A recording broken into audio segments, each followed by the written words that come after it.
over to the member for North Vancouver Seymour. Thank you, Mr. Speaker, for this opportunity to speak to a very, very important subject. I come to you from the unceded territories of the Musqueam, Tsleil-Waututh, and Squamish today, and I'm delighted to be able to speak a little bit about housing. It's one of the very few things that we actually all agree on. Every one of us recognizes that housing is desperately important in everybody's life. It is a major health determinant. It is a determinant as to how well people do in the job market. If you're living in a Volkswagen van, it's much more difficult to have the appropriate clothes on for your job. It's very imperative to all of us to have safe and secure housing that we can afford and provides us with the supports that we need.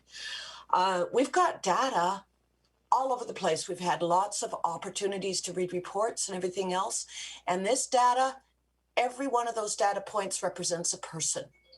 These are people, and people are imperative, and people are imperative to all of us in this house. And we all want to work towards the people having what they need. I had the opportunity last week to talk to a gentleman who actually is living in our local homeless shelter. He had moved here from Montreal because actually Vancouver and BC is safer and it's warmer. And this is something that is part of our data set. We've got people moving in from all over the place to stay here because it's safer and we have a climate. These people we are aware the government has been providing opportunities for people to have somewhere. There's been a lot of work done in the Homes for BC plan. We're working towards the goal of 114 homes being built over the next 10 years. I know of a person who a couple of years ago told us he'd won the lottery. I had the opportunity to work with some folks. He'd won the lottery. He was so excited. He had got a single room in a single room occupancy hotel. It was the first time in his life that he had been anywhere that he had his own bathroom. In his life, that he didn't have to share a bathroom with somebody else, mostly non-family members and mostly people he didn't know. These people are important. We understand that. We need to do that work, and we're doing that work. It's in play. In BC Housing, the market share is everybody's dream. I so hear it from the member from Kelowna West. Everybody dreams of owning a home. We need to make that a possibility, and we're doing things towards making that a possibility. We've looked at renters capping so that people can actually do some saving. We've looked at rental freezes so that we can try and do some saving. We hear from our young. They want to be able to live in the communities that they grew up in. Let's make that happen. Let's see how we can make that work.